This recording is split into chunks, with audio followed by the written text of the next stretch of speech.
তুলসী আছে, এটা কি আছে দেখা যাচ্ছে নাকি? এটা হ্যাঁ এটা আপনার স্পিকারটা আছে। না না, বলছি এখানে কি আছে এটা দেখা যাচ্ছে না। এটা আমি। ও তোমার এটা এই একজনই আছে তো? একজন আছে। এখানে শুট করে আছে। ঠিক আছে, চালু আছে তো? ঠিক আছে।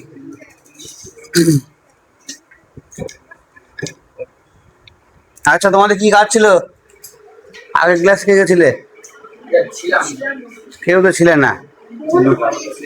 হ্যাঁ, বোনস পড়েছিলাম। আচ্ছা, কে কে ছিলে? তিনজন ছিলে মনে হয়। তিনজন। তুমি ছিলে? তুমি ছিলে? ও ছিল, তিনজন ছিলে। তুমি ছিলে চারজন। তুমি ছিলে। আচ্ছা, এই তোমার নতুন? আচ্ছা, এদিকে ফিরে বসো, এইদিকে বসো, এদিকে ফিরে বসো। অসুবিধা হবে? ঠিক আছে, ঠিক আছে।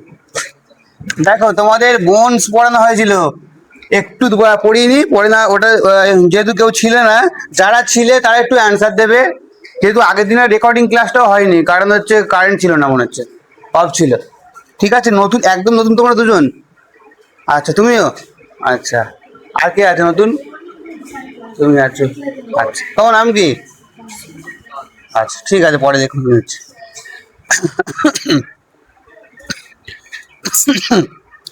আজকের বায়োলজি করাবো এখন। সবাই দেখে এসছিলে কি? যাদের পড়া ছিল দেখে এসছিলে? স্কেলেটন ছিল, পুরো পড়িয়ে দিয়েছিলাম। কত বন্ধু পড়ানো হয়েছিল? পুরো পড়িয়ে দেওয়া হয়েছিল।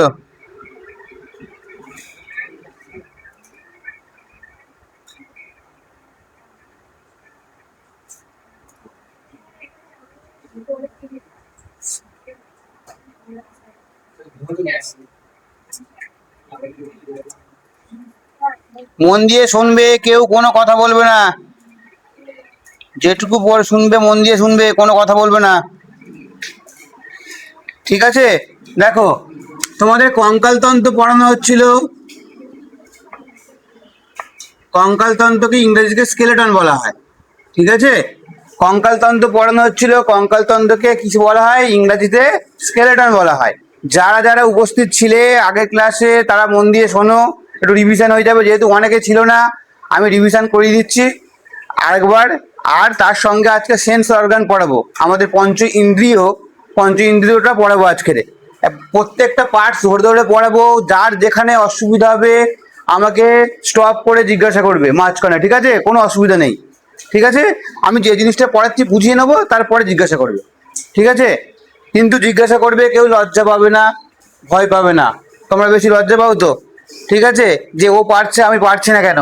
সুতরাং এই যেন লজ্জা ভাবটা না আসে, জিজ্ঞাসা করবে সবাই আমাকে। দেখো, এই স্কেলেটন বা কঙ্কালতন্ত্র, বলো কঙ্কালতন্ত্রকে কয় ভাগে ভাগ করা যায়? কি কি বলো? হুম, অ্যাক্সিয়াল আর অ্যাপেন্ডিকুলার বোন। ওটা কি হলো? কঙ্কালতন্ত্র, হ্যাঁ, মানে বহি কঙ্কালতন্ত্র আর অন্ত কঙ্কালতন্ত্র।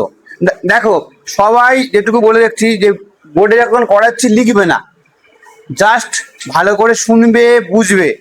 কি করবে, দরকার পড়ে ছবি তুলে নেবে, ঠিক আছে? যে আমাকে আমি যখন পুরো লেখা হয়ে যাবে ছবি তুলে নেবে, বাড়িতে গিয়ে রেকর্ডিং দেখতে পারবে, তখন লিখতে পারবে। কিন্তু এখানে ক্লাসটা ভালোভাবে বুঝবে, বুঝতে পেরেছো? আমার ক্লাসে একটা লাইন যদি না বুঝতে পারো সেটাকে জিজ্ঞাসা করবে, ঠিক আছে? লজ্জা পাবে না। তোমার বাড়ি কোথায়? হ্যাঁ, গাববেরিয়া। তোমার কোথায়? গড়িয়াহাট। আচ্ছা আচ্ছা, কাছে আছে। আচ্ছা, দেখো, এই কঙ্কালতন্ত্রকে দুটি ভাগে ভাগ করা যায়। একটা কি অন্ত কঙ্কালতন্ত্র, একটা হচ্ছে বহি কঙ্কালতন্ত্র। অন্ত কঙ্কালতন্ত্র লিখবে না, বুঝে নাও, আমি যেটুকু করাচ্ছি বুঝে নেবে। অন্ত আর বহি, অন্ত কঙ্কালতন্ত্র আর বহি কঙ্কালতন্ত্র। এই অন্ত কঙ্কালতন্ত্র যারা ক্লাস করেছিলে বলো, যারা অন্ত কঙ্কালতন্ত্র মানে কি ইংরেজি কি বলো? এন্ডোস্কেলেটন আর এক্সো স্কেলেটন। আমি ওটা লিখছি না, এন্ডো আর এক্সো স্কেলেটন, বুঝতে পারলে? এই এন্ডো মানে এই বহি কঙ্কালতন্ত্র উদাহরণ বলো, যারা ক্লাস করেছিলে বলো। হ্যাঁ, বহিঃকঙ্কাল তন্ত্র বলতে কি বুঝি? যাদের এই যে কঙ্কাল তন্ত্র আমাদের কোথায় আছে? আমাদের কি চামড়ার মধ্যে আছে হাড়? কঙ্কাল তন্ত্র বলতে কি বোঝায়? এই আমাদের শরীরে হাড়টা, এগুলোকে বোঝাচ্ছি তো। তাহলে আমাদের শরীরে এই হাড়টা কোথায় আছে? চামড়ার মধ্যে। তাহলে আমরা কোথায় পড়বো? অন্তঃকঙ্কাল তন্ত্রের মধ্যে পড়বো।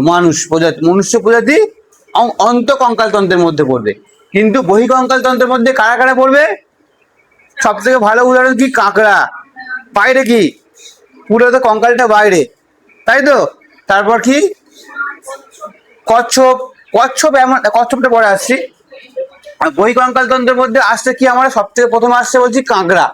কাঁকড়ার কি আছে? বাইরের দিকে কি পুরো খোলকটা আছে বা হাড়টা আছে, আমাদের যেরকম ভিতরে আছে ওদের বাইরে আছে। তাহলে কাঁকড়া হলো বহিঃকঙ্কাল তন্ত্রের একটা উদাহরণ। তেমনি মশা, মাছি, ওদের কি? ওদের আমরা বুঝতে পারি ওদের হাড় কোথায়। দেখবে যখন মশা আমরা মারলাম তখন কি হলো? মশার দাগটা আমাদের স্কিনের উপর পড়ে যায় না? তাহলে ওটাই ওদের কঙ্কাল। ওটা নরম বলে আমরা বুঝতে পারি না যে ওটা চামড়া ভাবি। ওদের কঙ্কাল হচ্ছে ওই বাইরে। তাহলে মশা, মাছি, যত পতঙ্গ শ্রেণী আছে সব হচ্ছে কি বহিঃকঙ্কাল তন্ত্রের মধ্যে পড়বে। এটুকু ক্লিয়ার? নোটস পেয়ে যাবে, ঠিক আছে? ক্লাস তো দিচ্ছি, তার সঙ্গে নোটসও পেয়ে যাবে, কোনো চাপ নেই। আর যেগুলো দেখাচ্ছি জাস্ট লাস্টে একটু ছবি তুলে নেবে। যাদের অসুবিধা আছে রেকর্ডিং ক্লাস ইউটিউবে দেখে নেবে, আমার ক্লাস দেওয়া থাকবে, দেখে নেবে। তাহলে অন্ত আর বহিঃকঙ্কাল তন্ত্রের মধ্যে পার্থক্য বুঝতে পারছো? তাহলে বহিঃকঙ্কাল তন্ত্রের মধ্যে কি আসছে? আমরা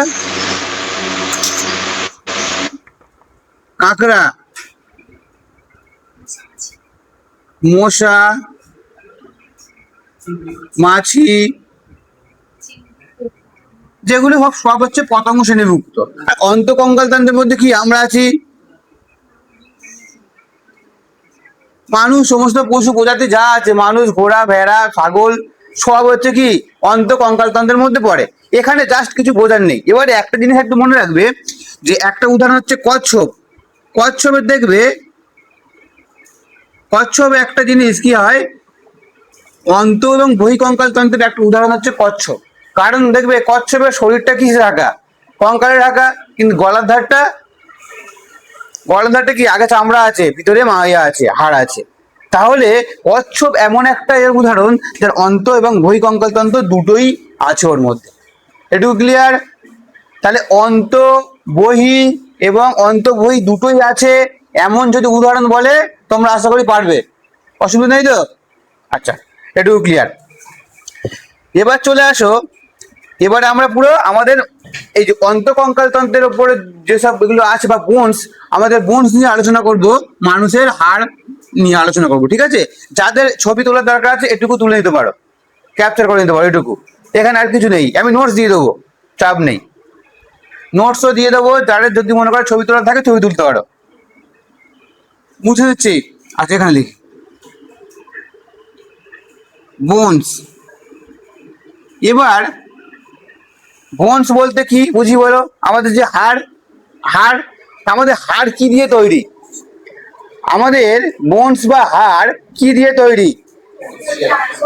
ক্যালসিয়াম কার্বনেট এবং ক্যালসিয়াম ফসফেট। ভালো করে বুঝবে, ক্যালসিয়াম কার্বনেট এবং ক্যালসিয়াম ফসফেট দিয়ে আমাদের হাড় তৈরি। এবার তাহলে কি বললাম? আমাদের হাড় তৈরি ক্যালসিয়াম, ফসফেট আর ক্যালসিয়াম কার্বনেট।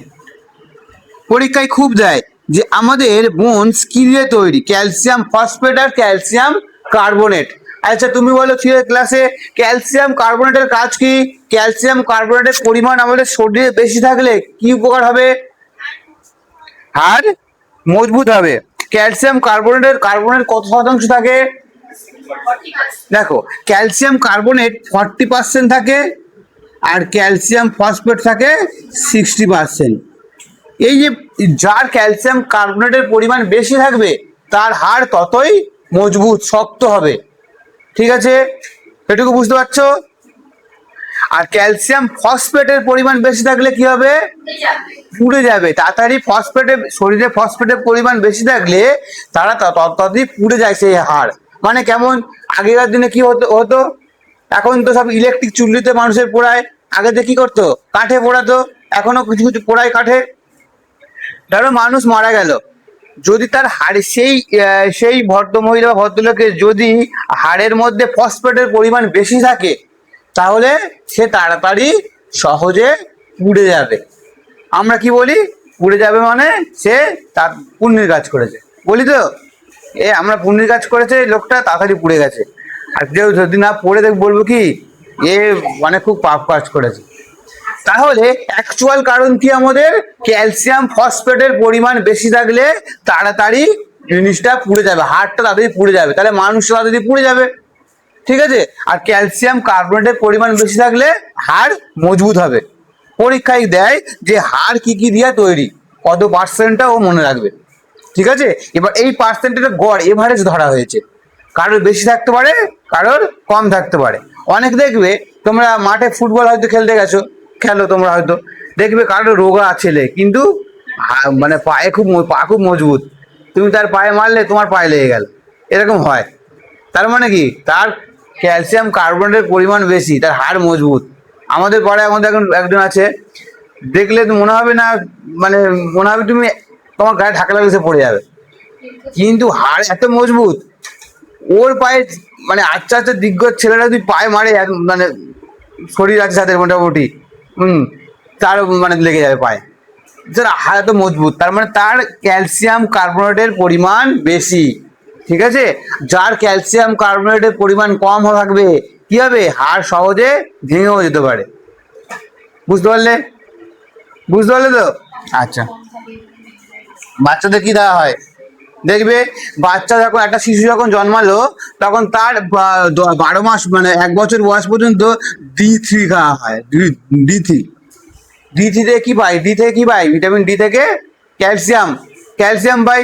তাহলে ওদের রোদ্দুরে রাখতে বলা হয় বাচ্চাদের, এবং এই D3 ওষুধটা 2 ফোঁটা, কোনো ওষুধ থাকলে 10 ফোঁটা এরকম খাওয়ানো হয়, যাতে ক্যালসিয়াম মানে হাড়টা মজবুত হয়, ঠিক আছে। আচ্ছা, তাহলে এটুকু বুঝতে পারলে, হ্যাঁ কি না? এখানে কারো ডাউট আছে? বুঝতে না পারলে বলবে কিন্তু। আচ্ছা, বুঝলাম এটা।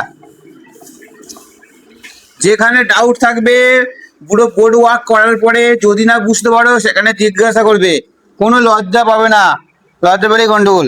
আচ্ছা, তোমাদের বলেছিলাম, বলো হাড়ের মধ্যে কোন প্রোটিন থাকে, তুমি বলো।